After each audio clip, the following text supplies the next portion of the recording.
When Donald Trump tasked Rudy Giuliani with spearheading his legal effort to overturn the results of the 2020 election, it was obviously the final nail in the coffin of this extremely sad attempt to overthrow democracy.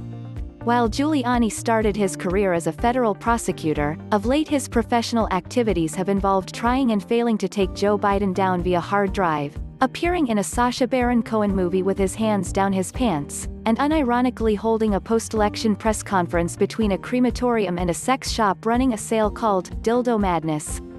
This is not the person you turn to when you need help getting out of a parking ticket, let alone convincing federal courts to give you a second term despite decisively losing the presidential election.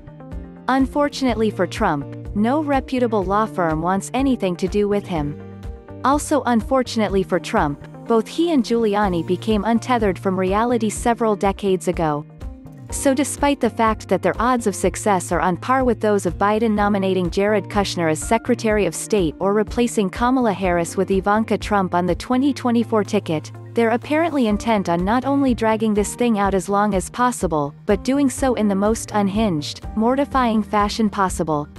Which brings us to the press conference held by Giuliani on Thursday, an appearance that seemingly had no chance of topping his performance in court earlier this week but somehow did, by leaps and bounds.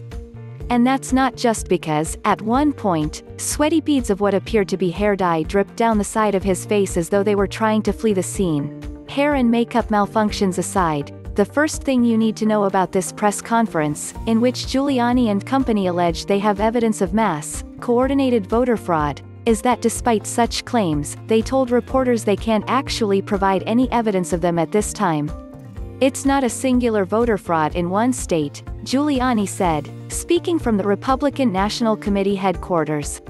This pattern repeats itself in a number of states, almost exactly the same pattern, which any experienced investigator prosecutor, which suggests that there was a plan, from a centralized place to execute these various acts of voter fraud, specifically focused on big cities, and specifically focused on, as you would imagine, big cities controlled by Democrats, and particularly if they focused on big cities that have a long history of corruption.